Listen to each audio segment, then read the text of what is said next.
ध्यान से सुनिएगा, कोई भी एक्ट जब बनता है तो वो उस समय के अकॉर्डिंग बनता है, यानी उस समय जो विजन है, उस समय जो रिक्वायरमेंट है, उसके नीड को हम क्या कर रहे होते हैं, पूरा कर रहे होते हैं। जैसे जैसे समय बीतता जाता है, एक चीज जो उस समय जो है बिल्कुल सुटेबल है, बदलते समय के साथ शायद वो उतना सुटेबल नहीं रह जाता है। अगर ऐसा होता है तो हम उसमें कुछ परिवर्तन करते, कुछ अमेंडमेंट लाते हैं। लेकिन यही अमेंडमेंट हमारा जो है, याद कीजिए अमेंडमेंट वर्ड, अगर आपको याद हो हम लोगों ने इंटरप्रिटेशन ऑफ स्टैट्यूट में नाम भी दिया था अमेंडमेंट एक्ट्स, कि एक्ट को क्या करने के लिए, अमेंड करने के लिए, कि एग्जिस्टिंग एक्ट में ही कुछ चेंजेस लाने हैं तब हम करते हैं। एनीवे, एमआरटीपी एक्ट 1969 में सोच करके देखिए, उस समय कंपटीशन, बिजनेस और कंज्यूमर का जो टेम्परामेंट है और आज जो टेम्परामेंट है उसमें अंतर है या नहीं है। उस समय कंपटीशन का जो लेवल था और आज जो लेवल है, आज आए दिन जो है आपका मर्जर, अमलगमेशन, टेक ओवर, इस तरह से काम हो रहा है। पहले सिर्फ एक कंट्री के जो है वो सामान होते थे, आज के डेट में ग्लोबल बिजनेस हो रहा है। 1990 के बाद आपका लिबरलाइजेशन, ग्लोबलाइजेशन जैसा चीज आया। लिबरलाइजेशन, ग्लोबलाइजेशन चीज हुआ क्या, लिबरलाइजेशन, ग्लोबलाइजेशन का मतलब है, ग्लोबलाइजेशन का मतलब है कि हम भी इंडिया से बाहर जाकर के चीजों को बेचेंगे, यूएसए हमें परमिशन देगा, यूके हमें परमिशन देगा, we are going to become global. हम भी उनको ग्लोबलाइज होने का मौका देंगे, क्योंकि उनके लिए ग्लोबल होने का मौका है कि वो भी यूएसए और यूके से क्या होंगे, बाहर निकलेंगे, वो भी हमारे देश में सामान को बेचेंगे। लिबरलाइजेशन का मतलब है कि हम जब शुरू में आए थे तो हमने कहा कि अभी हमसे ज्यादा क्या ना लो, हमसे ज्यादा जो है वो टैक्स ना लो, लेकिन आप जो है वो हमें ज्यादा टैक्स दो। मतलब हमसे ज्यादा टैक्स मत दो, लेकिन उनको क्या बोला कि आप हमें ज्यादा टैक्स दो। क्यों? हमने बोला कि हम बहुत गरीब हैं, हमें जहां जहां जरूरत पड़ती है हम आराम से क्या बन जाते हैं, बहुत जो है वो गरीब बन जाते हैं, और जहां हमें जरूरत पड़ती है वहां हम फिर से बड़े हो जाते हैं। गरीब इसीलिए कि हमने उन कंट्रीज को कहा कि देखिए हम छोटे कंट्री हैं, अगर आपका सामान हमारे देश में आता है तो हमें टैक्स अच्छे से लगाने दीजिए, क्योंकि गरीब को 2 पैसे आएंगे टैक्स लगा करके, लेकिन हमारा सामान जब आपके देश में जाए तो उतना टैक्स मत लगाइए, वरना जो है हम कैसे बेच पाएंगे, कैसे हम बेच पाएंगे। श्याम जी, इधर कुछ हो रहा है, थोड़ा कम कराइए। गाने जैसा आवाज, इसलिए ज्यादा डिस्टर्ब कर, अच्छा थोड़ा सा कम करा दीजिए।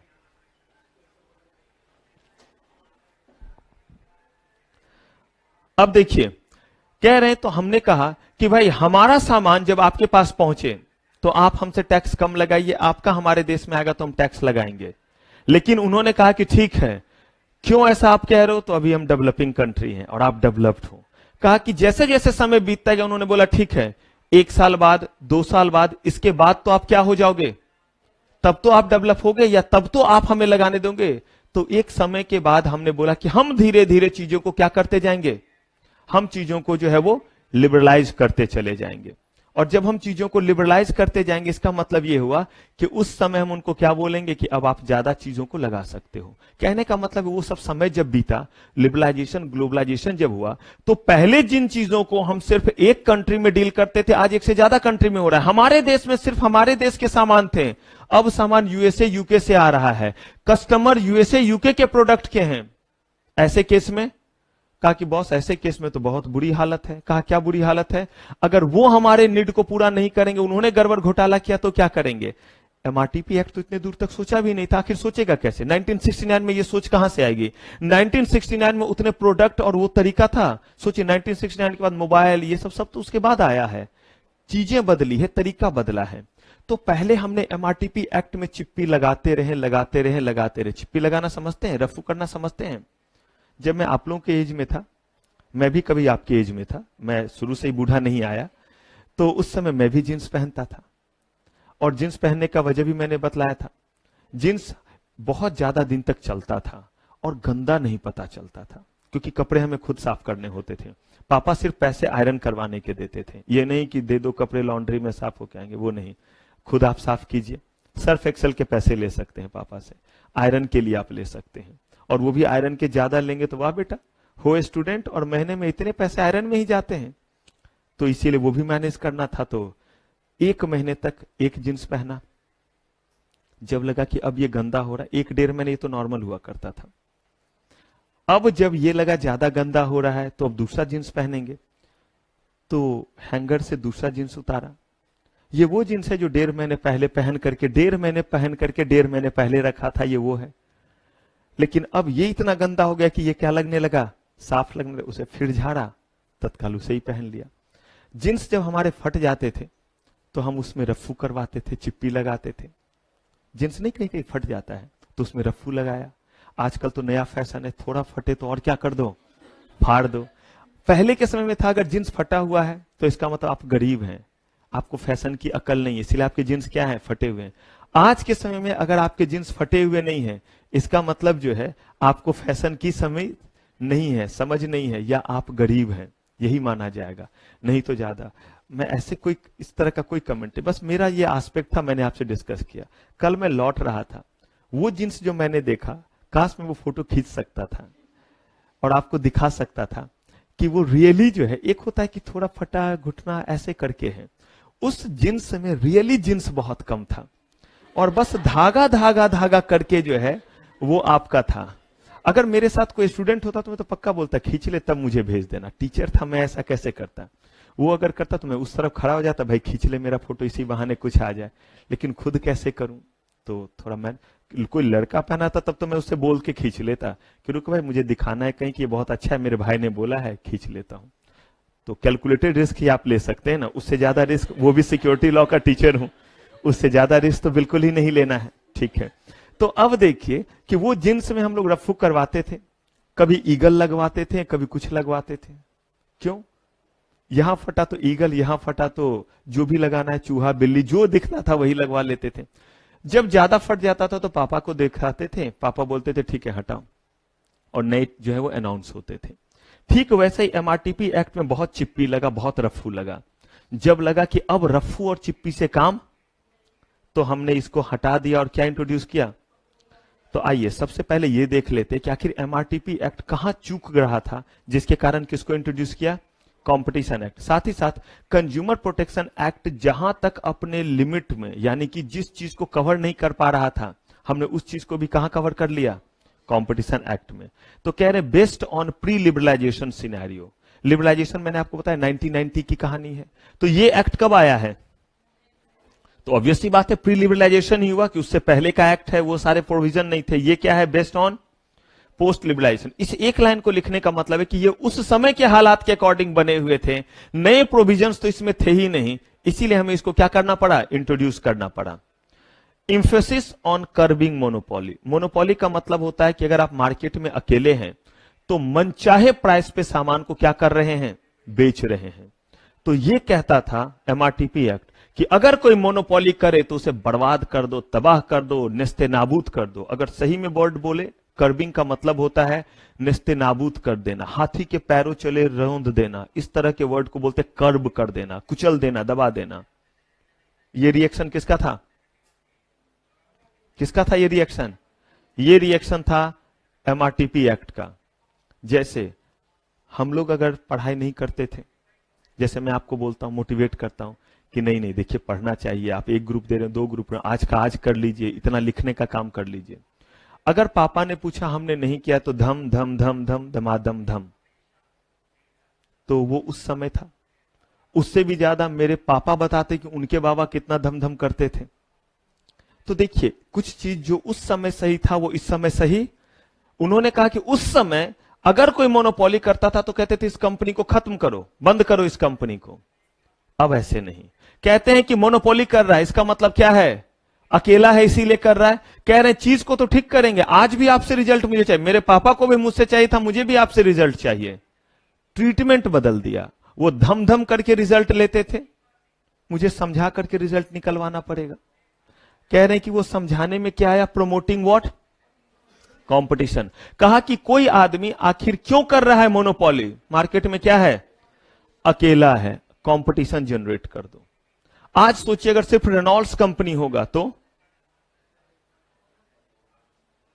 सिर्फ महंगा बेचेगा, मोनोपोली करेगा।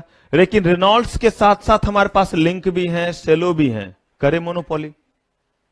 अगर सिर्फ एक थम्स अप होगा तो मोनोपोली, हमारे पास और भी कोल्ड ड्रिंक है।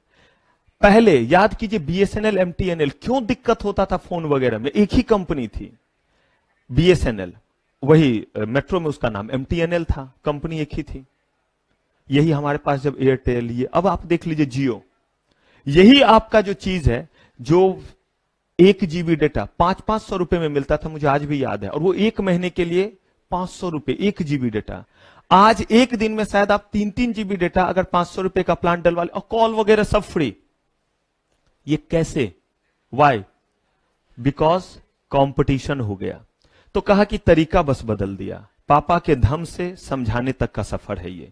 उन्होंने बोला कि अगर ऐसा है तो कंपनी को खत्म करो। ये कहते थे रहने दो उसे, उसके पैरेलल में और क्या जनरेट कर दो, कॉम्पिटिटर। खुद ब खुद उसे अपने प्राइस क्या करने पड़ेंगे, कम। मोनोपोली का मतलब ज्यादा प्राइस पे बेचना ही ना, खुद ब खुद कम करेगा, वरना उसके सामान कोई भी लेने वाला नहीं रहेगा। कंपलसरी रजिस्ट्रेशन ऑफ आरटीपी हमने पढ़ा था कि अगर कोई आरटीपी कर रहा है तो कर तो सकता है, जिसमें आरटीपी में हमने देखा था कि रिफ्यूजल टू डील। अगर मैं पेन बना रहा हूं तो मैंने बोला आपको पेन नहीं बेचूंगा, बोला ये गलत है। कहा गया कि अगर ये गलत है तो ऐसे केस में सिचुएशन में बताता हूं क्यों रिफ्यूजल टू डील कर रहा हूं। मैं आर्म्स एम्यूनेशन बनाता हूं और आप मुझसे आए बंदूक खरीदने के लिए, तो क्या मैं आपको बेचूंगा?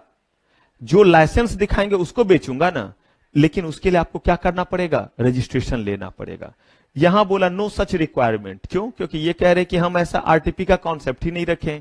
इसी आरटीपी को देखिएगा हम दूसरे नाम से जानेंगे और उसको बोलेंगे एंटी कॉम्पिटिटिव एग्रीमेंट। सब कुछ वही रहेगा, बस नाम क्या दे देंगे, एंटी कॉम्पिटिटिव एग्रीमेंट। कहा कि यहां ऐसा कोई प्रोविजन नहीं है।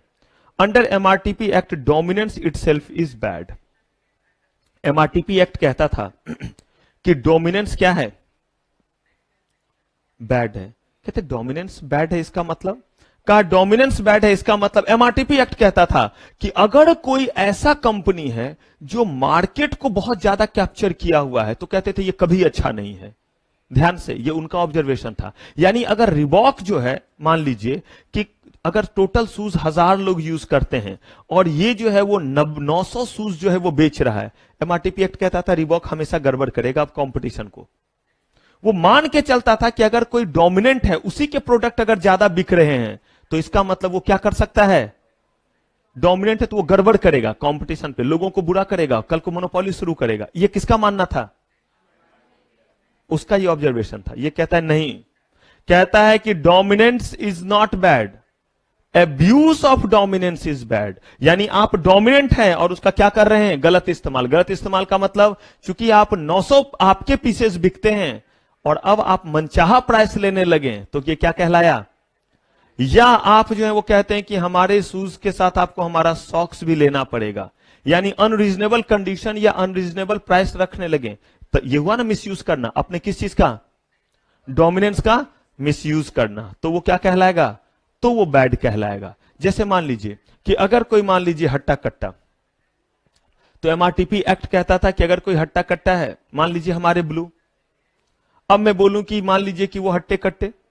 रेफरेंस फ्रेम सामने में ये है, इनके सामने कह रहा हूं दुबले पत, क्योंकि रेफरेंस फ्रेम की बात होती है ना, कोई किससे कितना हट्टा कट्टा है इसके लिए सामने किसी को रखना पड़ता है। हाँ, कंपैरिजन। अकबर बिरबल वाली आपने एक कहानी सुनी है, अकबर बिरबल नाम सुना है? तो एक बार महाराजा अकबर बिरबल से बोले कि बिरबल इस लाइन को बिना छुए हुए छोटा करके दिखाओ, और उसको एक मार्कर दे दिया, चौक दे दिया। बिरबल ने क्या किया, बस वो छोटा हो गया।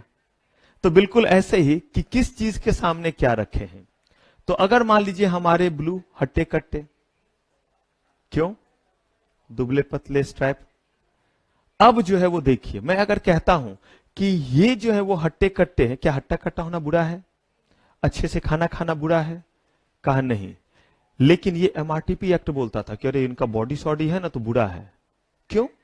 वो मान के चलता था कि इनके बॉडी सॉडी है ना तो ये रास्ते में आएंगे सबको धक्का देते जाएंगे, ओए 4 फुट्टे फुट ले, धक्का देते जाएंगे। ये किसका कहना था? लेकिन कंपटीशन एक्ट कहता है कि नहीं, इनका ये हट्टा कट्टा होना तब गड़बड़ है जब ये राह चलते हुए लोगों से क्या करते हैं, उलझते चलते हुए, साइड से चल। सुना नहीं, अपन यहां बैठा उठ ले, यहां से 2 आगे 2 पीछे कतार से उठ जा। कहा अगर कुछ ऐसा किया तो क्या है, अपने हट्टे कट्टे होने का ये क्या कर रहे हैं, एब्यूज कर रहे हैं, मिसयूज कर रहे हैं। ठीक है, ऐसा ही चीज बोला किसने, कंपटीशन एक्ट ने बोला कि नहीं, dominance itself is not bad. अच्छी बात है, जितना डोमिनेंट हो, तो और उल्टा कह रहे हैं कि डोमिनेंट होंगे इसका मतलब ज्यादा सेल होगा, ज्यादा सेल होगा इसका मतलब ज्यादा पीसेस बनाएंगे, और ज्यादा पीसेस बनाएंगे तो शायद वो अपना कॉस्ट ऑफ प्रोडक्शन क्या हो जाएगा उनका, कम पड़ेगा, तो लोगों तक सस्ते में पहुंचेगा। हाँ, लेकिन अगर ऐसा नहीं करके उल्टा कर रहे हैं तो फिर बुरा है। Combination are not regulated by MRTP act, और इसमें रेगुलेट होता है। बताऊंगा कॉम्बिनेशन पे, बहुत खतरनाक डिस्कशन होगा। कॉम्बिनेशन का मतलब है कि जब दो कंपनी आपस में मिलकर के बिजनेस करें। कह रहे हैं कि इसके लिए प्रोविजन क्यों नहीं था एमआरटीपी एक्ट में, क्योंकि उस समय मर्जर, अमलगमेशन, ये सब चीज कहां होता था 1969 में, उतना ज्यादा हमारा सोच ही नहीं जाता था। लेकिन आज के समय में अक्सर आप सुनिएगा कि एक कंपनी दूसरे कंपनी में मिल गई या अपने में क्या कर लिया, मिला लिया, तो इसके लिए गाइडलाइन दी। ये नहीं बोला है कि नहीं कर सकते हैं, इन्होंने बोला है कि हम आपको गाइडलाइन देंगे कि किसका मिलना सही और किसका मिलना गलत है। पॉसिबल है कि दो कंपनी अगर आपस में मिले तो इसका अच्छा प्रभाव भी पड़ सकता है कंपटीशन पे, बुरा भी पड़ सकता है। हो सकता है कि दो कंपनी पेन बनाने वाली कंपनी, या दो जो है वो आपका टेलीकॉम सर्विस प्रोवाइड करने वाली कंपनी, मान लीजिए कि रिलायंस यानी कि जियो और इधर एयरटेल, वोडाफोन, ये तीनों आपस में मिल जाए और बोले कि चलो फिर आप लौट चले उसी पुराने जमाने में जहां तीनों अपना एकक जीविका 500-500 रुपया लेंगे। हमारे पास ऑप्शन क्या रहेगा, जब सारे के सारे ये बड़े प्लेयर मिल ही जाएंगे तो हम इन्हीं में से किन्हीं का चुनेंगे ना। यही कंपटीशन है जिनके कारण ये नीचे आए। अगर ये आपस में मिल गए, कहा इन्हीं सिचुएशन में तो हम कॉम्बिनेशन के बारे में देखेंगे कि ये कितने बड़े हाथी हैं। चूहे आपस में मिल रहे हैं, हाथी आपस में मिल रहे हैं, क्या प्रभाव पड़ेगा। मान लीजिए कोई कहता है कि दो, या मान लीजिए कि हट्टे कट्टे 10 लोग एक जगह खड़े हैं, तो कहा गया खड़ा होना बुरा नहीं है, लेकिन यहां पे लॉ एंड ऑर्डर को, प्रशासन को, एडमिनिस्ट्रेशन को अलर्ट रहना पड़ेगा कि कहीं इन्होंने दंगा फसाद शुरू किया तो, क्योंकि ये ताकतवर है, ये तोड़फोड़ मचा सकते, शरीर में ताकत है। हमारे दुबले पतले जैसे 10 एक जगह खड़े हो जाते हैं और बोलते तोड़ देंगे, फोड़ देंगे, बोलते फोड़ दे, ये ले मदद करूं। अगर इनके जैसे 10 या 20 लोग जमा हैं तो क्या कोई खतरे की बात है, कहा इसीलिए नहीं क्योंकि इनके पास ताकत नहीं है। वैसे ही कह रहे, मतलब विथ ऑल ड्यू रेस्पेक्ट, ये एग्जाम्पल था, बुरा मत मानिएगा, वैसे मानिएगा भी तो आप देखते मुझे प्रभाव नहीं पड़ता। अब देखिए, तो अगर मान लीजिए कि इतने इतने दुबले पतले पतले लोग आपस में जमा हो, तो क्या लॉ एंड ऑर्डर को गंभीर होने की जरूरत है, नहीं। लेकिन अगर हट्टे कट्टे 10-20 लोग एक जगह जमा हो, तो मैं ये नहीं बोलता जमा होना बुरा, हो सकता है वो अच्छे काम के लिए भी जमा होंगे, लेकिन उन्हें अलर्ट रहना चाहिए या नहीं रहना चाहिए, या अलर्ट तब हो जब 2-4 लोगों की जान चली जाए। तो बस ऐसे ही हम पढ़ेंगे कि किन किन कंपनीज के आपस में मिलने पे हम अलर्ट रहेंगे। परमिशन तो हमसे ही वो लेंगे, लेकिन हमें कब अलर्ट रहना है, कहा यह प्रोविजन कहां नहीं था, एमआरटीपी एक्ट में नहीं था, वो यहां पे है। बताऊंगा आपको कि कितना उनका एसेट है, कितना उनके पास जो है वो टर्नओवर है, और जो मिलने वाले कंपनी है एक साथ मिलने के बाद कितना उनका एसेट हो जाएगा। MRTP commission has no direct power to inquire what in cartel of foreign origin. Cartel का मतलब आप समझ लीजिए कॉम्बिनेशन, एसोसिएशन। बताऊंगा कार्टेल वर्ड, अभी क्या जानिए कार्टेल का मतलब, एसोसिएशन। कह रहे कि एक इंडियन कंपनी और एक इंडिया से बाहर की कंपनी आपस में मिलकर के बिजनेस कर रही है। एमआरटीपी एक्ट जो है, जो उनके ऑथोरिटी थे वो हाथ ऊपर कर लेते, बोलते थे हमारे में ऐसा कोई प्रोविजन ही नहीं है। मैंने बोला ना 1969 में हमने ये सब कहां सोचा था कि एक कंपनी इंडिया से बाहर की, एक इंडिया की कंपनी, दोनों मिल करके मस्त बिजनेस करेंगे। अरे पहले बिजनेस कर पाएंगे या नहीं कर पाएंगे, मस्त बिजनेस तो बाद में करेंगे। 1947 में तो आजादी ही मिली, कैसे कैसे इतना चीजों को हम सोच सकते थे। और वैसे भी हम सोचने में बड़े आगे रहते हैं, क्योंकि कॉपी करना हम चाहते हैं ना, तो हम सोचना कम चाहते हैं। जो कोई पहले कर चुका है वो जल्दी से क्या कर लेते हैं, कॉपी कर लेते हैं। एनीवे, सीसीआई है, सीसीआई कौन है, ऑथोरिटी है, कॉम्पिटिशन कमीशन ऑफ इंडिया। किस एक्ट में, कॉम्पिटिशन एक्ट में। कह रहे हैं इनके पास पावर है क्या करने का, इंक्वायर करने का। अगर इंडिया से बाहर का फॉरेन ओरिजिन भी कोई है, यानी इंडिया के बाहर की कोई कंपनी इंडिया में किसी तरह से कंपटीशन पे गड़बड़ घोटाला करेगी, तो कहा कि किसको पावर दिया गया, कहा गया ये पावर दिया हुआ है किसको, सीसीआई को, कि वो इंक्वायर कर सकते हैं और उसे रोक सकते हैं।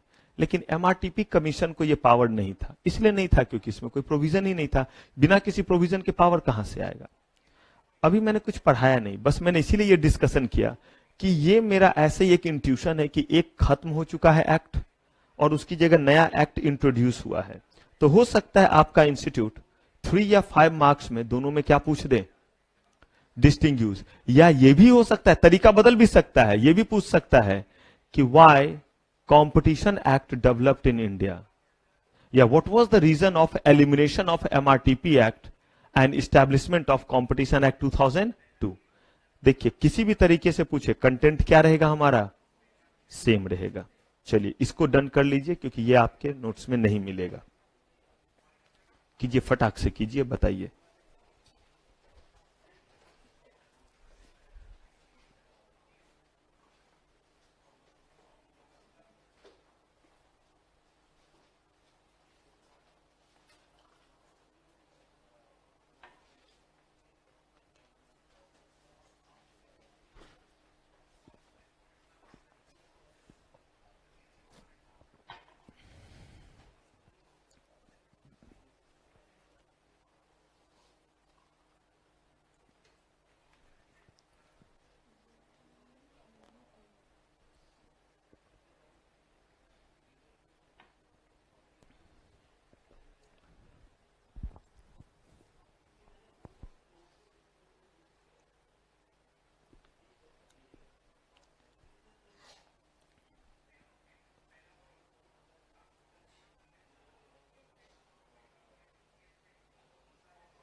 डन करेंगे, बताएंगे।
बढ़े आगे, डन। चलिए अब यहां पे हम लोग सबसे पहले कंपटीशन एक्ट में यूज होने वाले कुछ डेफिनेशंस देखेंगे और फिर देखेंगे कि किस तरीके से कंज्यूमर प्रोटेक्शन एक्ट जिस चीज को कवर नहीं कर पा रहा था वो भी कौन कवर कर लेगा, और एमआरटीपी एक्ट जिन चीजों में जो है वो कहीं ना कहीं लैक कर गया उसे कौन कवर कर लेगा, कंपटीशन एक्ट। ध्यान से सारे डेफिनेशन को देखिएगा, ये सब आपके पास लिखा हुआ है।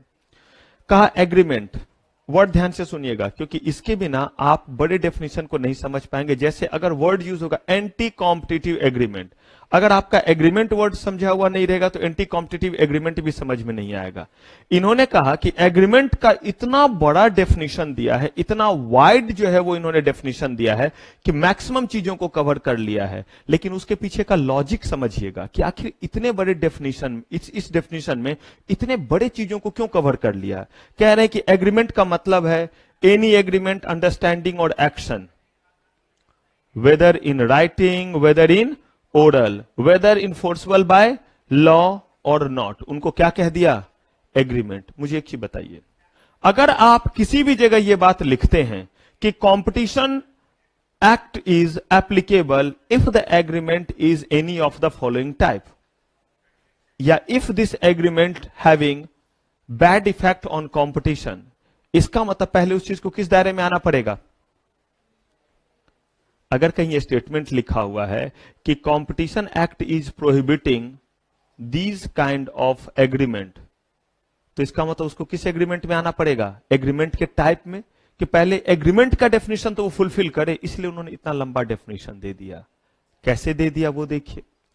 अगर इन्होंने यहां क्या बोला है कि यहां सिर्फ और सिर्फ राइटिंग में नहीं, चाहे किसी चीज को आपने राइटिंग में किसी के साथ किया हो, चाहे क्या किया हो, ओरली मुंह से किया हो, चाहे वो लॉ के द्वारा इन्फोर्सेबल, लॉ के द्वारा इन्फोर्सेबल होने का मतलब होता है अगर आप किसी डॉक्यूमेंट को, पढ़ाऊंगा आपको जीआईजीएल में, अगर आप किसी डॉक्यूमेंट को लिखते हैं तो उसमें से कुछ डॉक्यूमेंट ऐसे होते हैं जिसपे स्टाम्प एक्ट के अकॉर्डिंग स्टाम्प लगाना पड़ता है, कुछ डॉक्यूमेंट ऐसे होते हैं जिनको उसके बाद रजिस्टर्ड करना पड़ता है।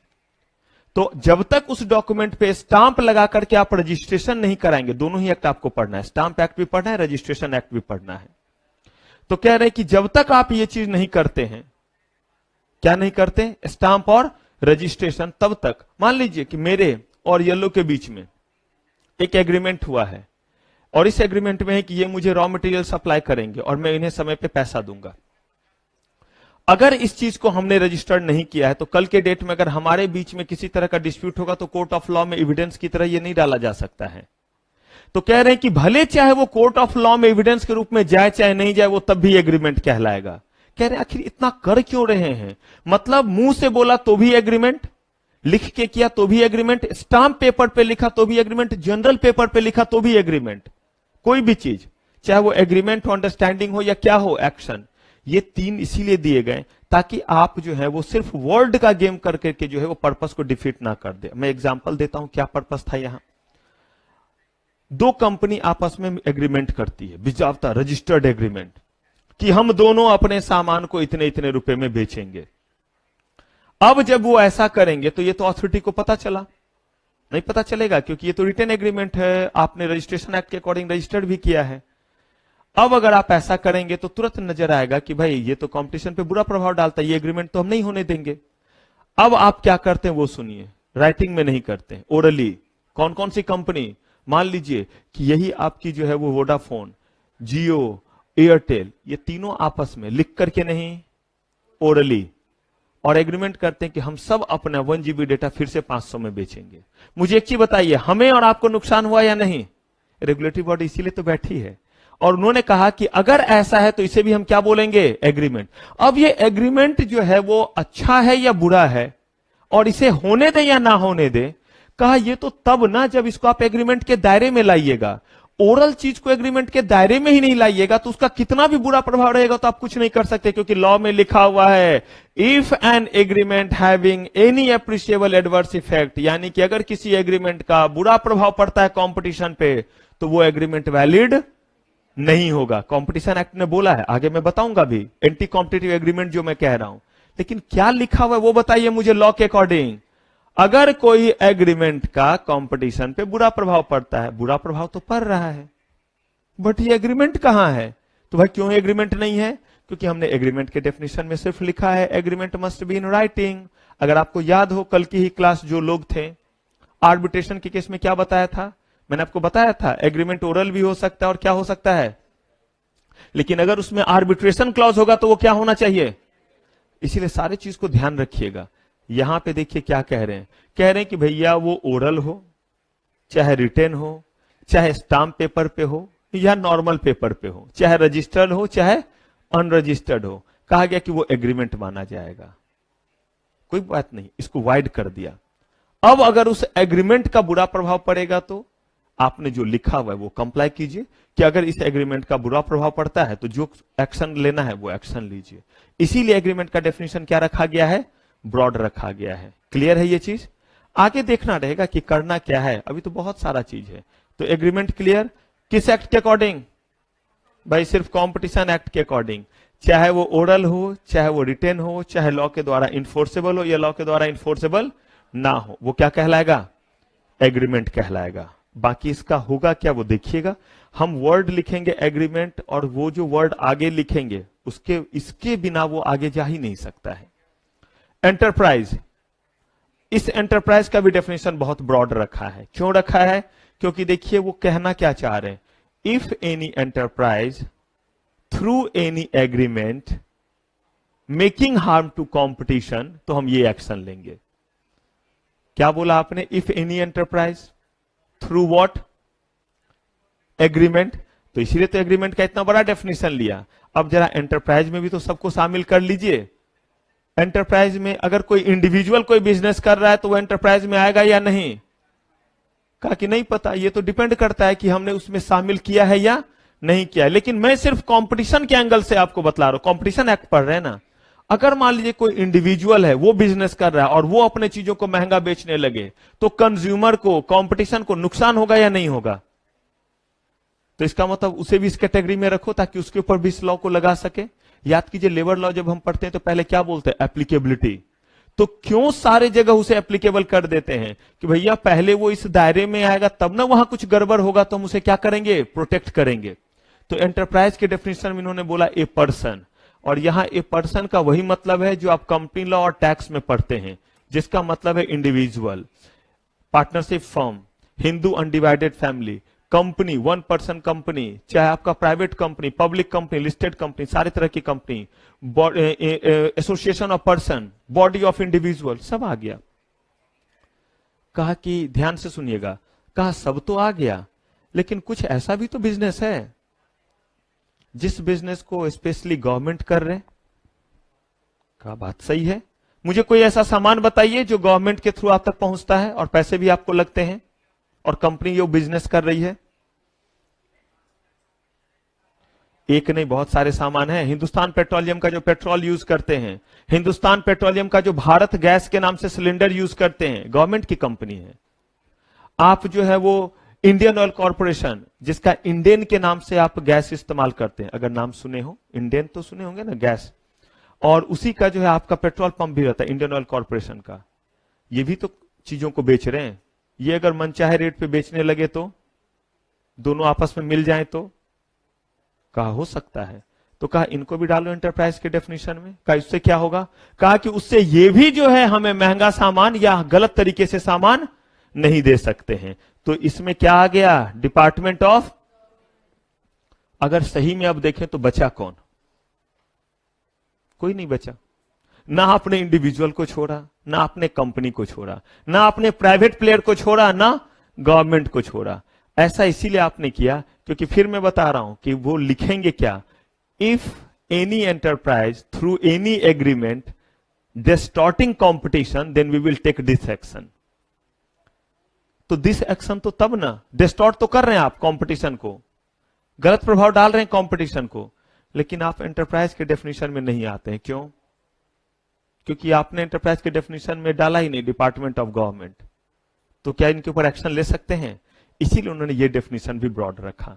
और देखिए थ्रू एनी एग्रीमेंट कह रहे हैं, तो चाहे ये कैसे करें, चाहे ये लिख करके करें, चाहे ये कैसे करें, ओरली करें, सब उस डेफिनेशन में आएगा। Who is or has been engaged in any activity relating to what. अब आप देखिए जितने तरह से बिजनेस हो सकता है सब लिख दिया है, चाहे वो किस तरह का चीजों को प्रोड्यूस कर रहा हो या क्या कर रहा हो, चाहे सप्लाई कर रहा हो, डिस्ट्रीब्यूट कर रहा हो या एक्विजिशन। आप कहेगा सर इतना चीज क्यों लिखा?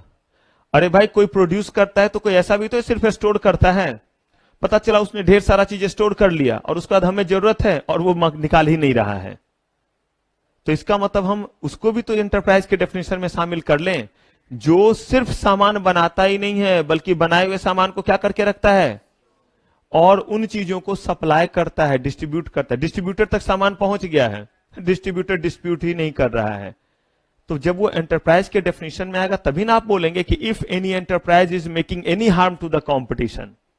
वो तो बोलेगा मैं क्यों एंटरप्राइज हुआ भाई, मैं तो कुछ बनाता ही नहीं हूं, तो मैं तो हार्म कर रहा हूं। वो बोल रहा हाँ मैं हार्म कर रहा हूं कॉम्पिटिशन को, लेकिन मैं एंटरप्राइज नहीं हूं। तो बोला कि ऐसी की तैसी, उसको भी कहां डाल दिया, उसको भी डाल दिया एंटरप्राइज के डेफिनेशन में। तो यही वजह है कि एग्रीमेंट का इतना ब्रॉड जो है वो मतलब रखा, और किसका रखा, एंटरप्राइज का।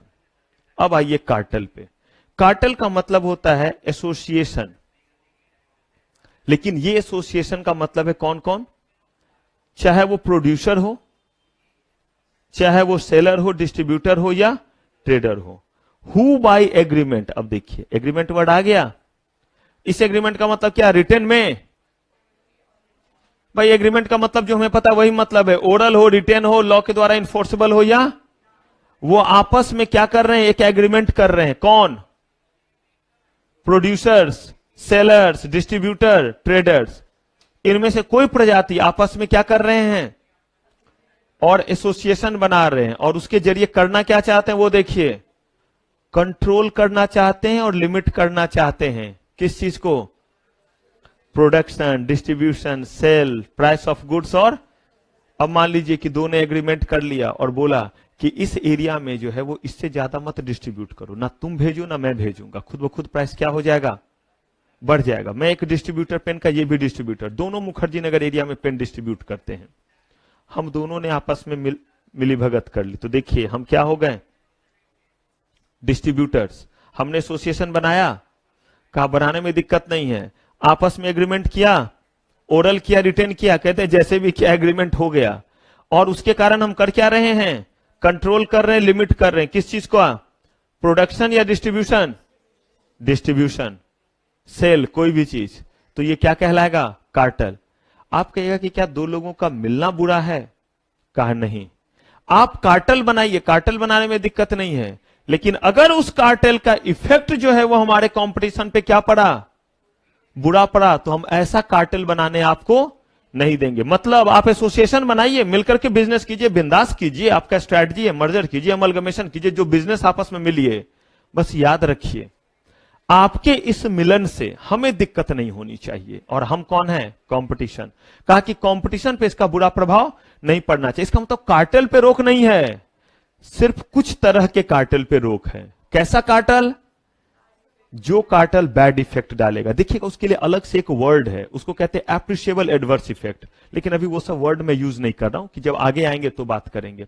मतलब कंपटीशन पे क्या डाल रहे हैं, बैड इफेक्ट डाल रहे हैं। और बैड इफेक्ट डिफाइन किया गया कि किस तरह के इफेक्ट को बैड इफेक्ट है। मुझे एक चीज बताइए कि दो डिस्ट्रीब्यूटर आपस में मिल गए और कह रहे हैं कि उस एरिया में ज्यादा सप्लाई नहीं करेंगे, इससे प्राइस बढ़ जाएगा। बताइए कंपटीशन के पॉइंट ऑफ व्यू से बुरा है या नहीं है? कंज्यूमर को नुकसान होगा या नहीं होगा? कहा बिल्कुल ही होगा। प्रोड्यूसर जो उस चीजों को बनाते हैं, लिंक कंपनी और सेलो कंपनी, ये कहती बनाओ ही मत ज्यादा। इन दोनों ने आपस में क्या कर लिया? एग्रीमेंट, ओरल एग्रीमेंट, तभी तो ये कार्टेल कहलाएगा। और कार्टेल में कर क्या रहे हैं? कहते हैं कि तुम भी 100 पीसी बनाओ, मैं भी 100 पीसी बनाऊंगा। इस बार ये डिस्ट्रीब्यूट कर रहे हैं या प्रोड्यूस कर रहे हैं? तो मुझे बताइए, इन्होंने कंट्रोल किया, लिमिट किया प्रोडक्शन को या नहीं किया? किया। कह रहे हैं कि अगर ये किया और हमारे कंपटीशन पे बुरा प्रभाव पड़ा तो ऐसा कार्टेल बनाने, इसका मतलब क्या कोई एसोसिएशन नहीं बनेगा? क्या कोई दो कंपनी अब नहीं मिलेगी? जब से ये एक्ट आ गया, बोला बिल्कुल मिलेगी। बस होना क्या चाहिए? उसका बुरा प्रभाव नहीं पड़ना चाहिए। और इसीलिए आज की डेट में कोई भी मर्जर अमलगमेशन होता है तो उसके लिए पहले सीसीआई से परमिशन लेना पड़ता है। बताऊंगा कॉम्बिनेशन के समय वो चीज पढ़ाऊंगा आपको। क्लियर है ये चीज? अब आप खुद देखिए यहां पे, क्या इस वर्ड का हमें जरूरत नहीं पड़ा, इस एग्रीमेंट का? तो ये एग्रीमेंट हमने यहां पढ़ा और यहां यूज किया। अब देखिएगा आगे एंटरप्राइज भी आएगा। चलिए, कंज्यूमर, क्या कंज्यूमर का डेफिनेशन हमें पता है? किस एक्ट के अकॉर्डिंग? ठीक है, कंज्यूमर प्रोटेक्शन एक्ट के अकॉर्डिंग मुझे बस कंज्यूमर का डेफिनेशन बता दीजिए।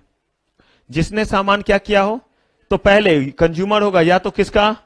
गुड्स का, या गुड्स के केस में या तो पेमेंट या करने का, कुछ पेमेंट कर दिया, कुछ करने का।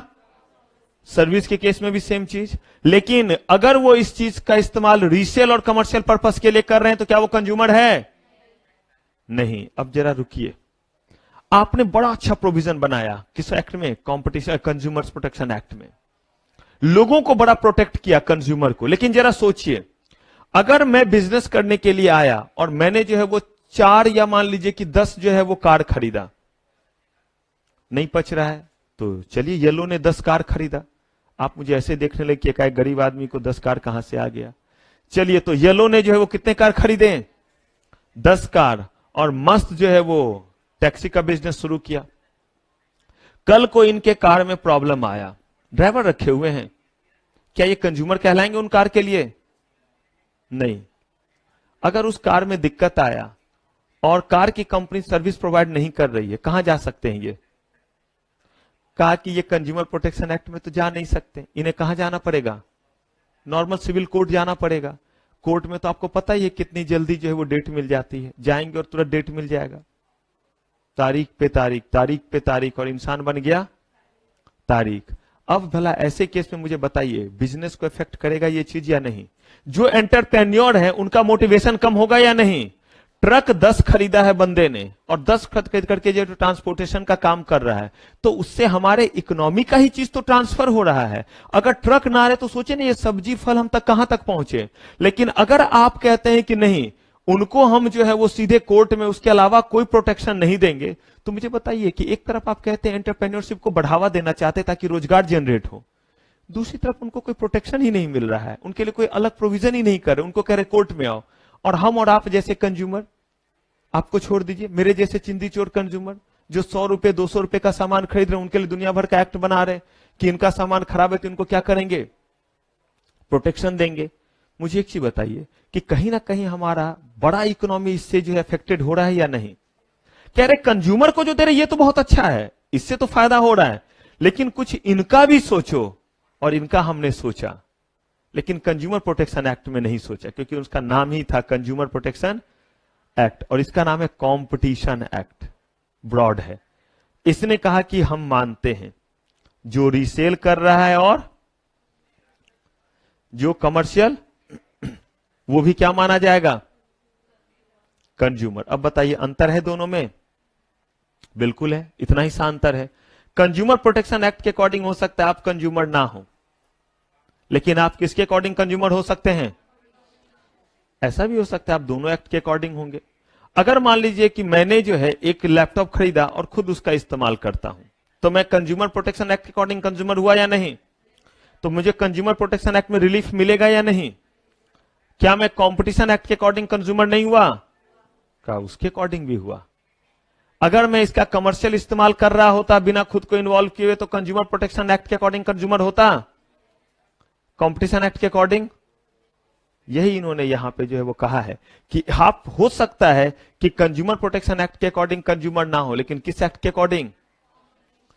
तभी तो मैंने बोला कि जो चीज हमने छोड़ दिया यहां से ही तो उस एक्ट को क्या किया गया है, ठीक किया गया है। गुड्स सर्विसेज सारे डेफिनेशन सेम। क्या गुड्स का डेफिनेशन कंज्यूमर प्रोटेक्शन एक्ट में दिया हुआ था? नहीं, उसमें क्या बोला हुआ था, सेल्स ऑफ। तो यहां भी बोल रहे same as consumer protection act, और कंज्यूमर प्रोटेक्शन एक्ट ने क्या बोला, तो यहां भी वही डेफिनेशन है जो किसमें दिया हुआ है, सेल्स ऑफ। जिसका मतलब हुआ कि वो सारे के सारे चीज जो मूवेबल हैं या इमूवेबल। अच्छा, इसमें बताइए शेयर्स होगा गुड्स या नहीं, कब, आफ्टर अलॉटमेंट। इस पे केस लॉ भी हमने पढ़ा था, ठीक है। सर्विसेज सेम चीज, बस सर्विस के केस में हम मुफ्त के सर्विस को, यानी कि कमर्शियल पर्पस के लिए अगर सर्विस की लिया था तो उसे शामिल करते थे सर्विस के डेफिनेशन में, यहां पे करेंगे। अब ये जो डेफिनेशन है ये बहुत खतरनाक है, इसको ध्यान से समझना पड़ेगा। और ये है रेलिवेंट मार्केट। रेलिवेंट मार्केट समझने के लिए आप जो है वो पहले इसको कॉपी कीजिए और थोड़ा पढ़ते हुए देखिए कि कुछ समझ में आता है। और आप देखिए कितना आप छड़पटाते हैं इस चीज को, जब खुद पढ़ते हैं तो कितना कॉम्प्रिहेंड कर पाते। मैं पूछूंगा नहीं, लेकिन जब मैं बताऊंगा तो आप कोरिलेट बस ईमानदारी से कर लीजिएगा कि इंग्लिश ही तो लिखा हुआ है, लेकिन क्या आपने उसको वही कॉम्प्रिहेंड किया था जो मैं बता रहा हूं। तो इसीलिए आप इसको लिखते रहेंगे और लिखते वक्त खुद से कॉम्प्रिहेंड करने की कोशिश करेंगे, ये मानते हुए कि मर गया टीचर, आ गया अटैक, खत्म हो गया। तब आप इसे कॉम्प्रिहेंड करके दिखाइए कि क्या मतलब इसका है, और फिर इसको जो है कोरिलेट करेंगे, मैं जो बताऊंगा और आपने जो सोचा हुआ था। कीजिए फटाक से डन।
जो लिख लेंगे एक बार सोचेंगे भी ये कि ये है क्या, थोड़ा ध्यान से।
कम से कम पढ़ तो सकते हैं, पढ़ लिया? मैं पूछ नहीं रहा हूं, फिर आप बददुआएं देना शुरू करेंगे ऐसे भी तबीयत खराब चल रहा है। लेकिन अब मैं इसे एक्सप्लेन करता हूं और आप इसे खुद से एक बार कॉरिलेट करके देखिएगा। मैं बस क्या फील कराना चाहता हूं वो ये कि एग्जाम में कभी कभी हम चीजों को लिख के भी आ जाते हैं, सिर्फ रट्टा मारा और हमने ये बात जाकर के लिख दी रेलिवेंट ज्योग्राफिक मार्केट में, और ये बात किसमें लिख दी, रेलिवेंट प्रोडक्ट मार्केट में। लेकिन ये चीज हमारा कितना समझा, क्योंकि उसके बेसिस पे हमें केस लॉ सॉल्व करने पड़ते हैं और बाद में आपको काम करना रहेगा। तो देखिए ये कह क्या रहा है वो सुनिए। कहा रेलिवेंट मार्केट का मतलब होता है कि वो मार्केट जिसको सीसीआई डिटरमाइन करेगा कि ये रेलिवेंट मार्केट है या नहीं है। आप कहेगा ये वर्ड से होगा क्या? अगर हमें लगता है कि कंपटीशन पे बुरा प्रभाव पड़ रहा है तो हम बोलेंगे क्या रेलिवेंट मार्केट में बुरा प्रभाव पड़ रहा है। ये वर्ड हम बार बार यूज करेंगे कि अगर कहीं कंपटीशन खराब हो रहा है तो बोलेंगे कि क्या ये एक ही मार्केट का प्रोडक्ट है, जिसको हम कहते हैं रेलिवेंट मार्केट का प्रोडक्ट है। तो कह रहे हैं कि सीसीआई जो ये रेलिवेंट मार्केट कहता है वो दो एस्पेक्ट में कहता है, एक है रेलिवेंट ज्योग्राफिक मार्केट, एक है relevant product market. Relevant market करके कुछ नहीं है, या तो रेलिवेंट प्रोडक्ट मार्केट होगा या रेलिवेंट क्या होगा। तो कहा कि क्या मतलब है रेलिवेंट ज्योग्राफिक मार्केट का, ध्यान से सुनिए। कहा कि रेलिवेंट ज्योग्राफिक मार्केट जब भी आपको तय करना तो सबसे पहले एक प्रोडक्ट लीजिए। क्या लीजिए?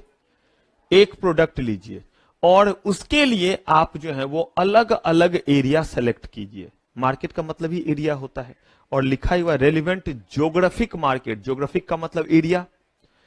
अगर मान लीजिए कि मैंने एक एरिया लिया और वो एरिया जो है वो मैंने मान लीजिए लिया लक्ष्मी नगर। एक पहले मैंने एक प्रोडक्ट लिया और प्रोडक्ट मैंने लिया मान लीजिए पेन। अब चलिए अलग अलग ज्योग्राफिकल एरिया लेते। Geographical area means area wise. Geographical market का मतलब ये भी एक मार्केट है लक्ष्मी नगर, तो लक्ष्मी नगर मार्केट, मुखर्जी नगर मार्केट।